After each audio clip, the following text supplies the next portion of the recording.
Good morning to all of you. In today's lecture, we are going to discuss the part 3 of the Indian Constitution, Fundamental Rights.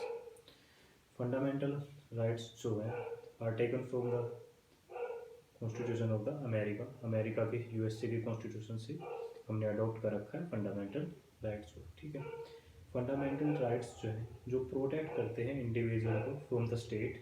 ठीक है, but some fundamental right कुछ ऐसे हैं जो protect करते हैं individual को individual से। ठीक है, नाउ इसमें कुछ आर्टिकल है 15, 17, 23 एंड 24।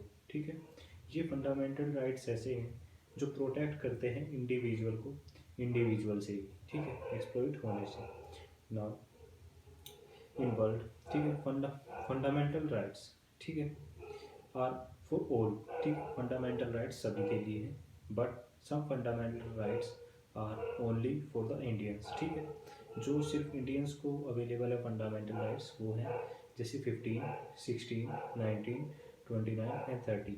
ये ऐसे फंडामेंटल राइट्स हैं जो सिटीजन ऑफ इंडिया को ही अवेलेबल है। ठीक है, नोट टू रिमूव और cartel fundamental rights from constitution of India. ठीक है, सुप्रीम कोर्ट जो है मतलब आपके फंडामेंटल राइट्स का वॉयलेशन ना हो तो सुप्रीम कोर्ट आर्टिकल 32 के अंदर, हाँ, सुप्रीम कोर्ट को पावर है कि वो आपके आर्टिकल्स जो फंडामेंटल राइट्स का वॉयलेशन होने से रोकती है। ठीक है, आप अगर आपका वॉयलेशन होता है आप सुप्रीम कोर्ट में जा सकते हैं। ठीक है, now we are going to discuss restriction और fundamental rights by the government is possible. ठीक है, इफ़ स्टेट वांट्स, अगर स्टेट गवर्नमेंट वो जो अप्रोप्रिएट गवर्नमेंट है अगर वो चाहती है then they can impose reasonable restrictions on fundamental rights. ठीक है, इंडिविजुअल जो है वो चैलेंज कर सकता है रीजनेबल रिस्ट्रिक्शंस को इन द कोर्ट। ठीक है, फंडामेंटल राइट्स जो है वो एक ऐसी सिचुएशन है जैसे नेशनल इमरजेंसी की सिचुएशन में फंडामेंटल राइट्स को बैन भी कर दिया जाता है एक्सेप्ट द आर्टिकल 21 एंड 21। ठीक है, नेशनल इमरजेंसी जैसे कि इन केस ऑफ वॉर, ठीक है, in case of external aggression और in case of armed rebellion. ठीक, now we are going to discuss article 12 the definition of the state. ठीक है, द स्टेट इंक्लूड्स, ठीक है, द गवर्नमेंट, ठीक है, पार्लियामेंट ऑफ इंडिया, ठीक है, द स्टेट लेजिस्लेटिव असेंबली जिसे हम विधानसभा भी कहते हैं। ठीक है, now local authorities like panchayat, नगर निगम एक्सेट्रा। ठीक है, and all government and non government institution. ठीक है, जैसे ONGC हो गया आपका, oil and natural gas corporation, BEL and GAIL etcetera. ठीक है, now we are going to discuss this two cases.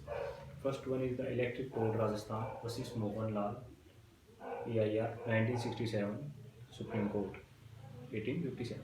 ठीक, इसमें यह बताया गया था the supreme court held that, ठीक है, expression other authorities is wide enough to include all the authorities created by the constitution और statutes on whom powers are conferred by law.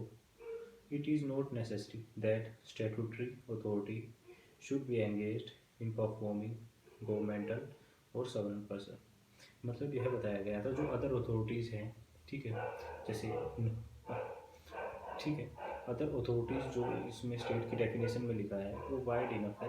ठीक है, तो इलेक्ट्रिसिटी बोर्ड जो है राजस्थान का उसमें उसको इंक्लूड किया जाता है, तो इसे भी ऐसे स्टेट कंसीडर किया जाएगा। Now the second case is Ramana Dayaram Shetty versus the international airport authority of India AIR 1979 supreme court.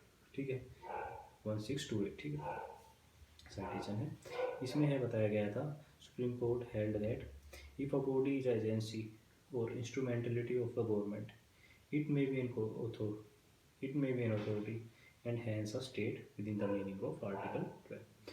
ठीक है, उसे भी आर्टिकल 12 के अंतर्गत ऐसे स्टेट का दर्जा दिया जाएगा।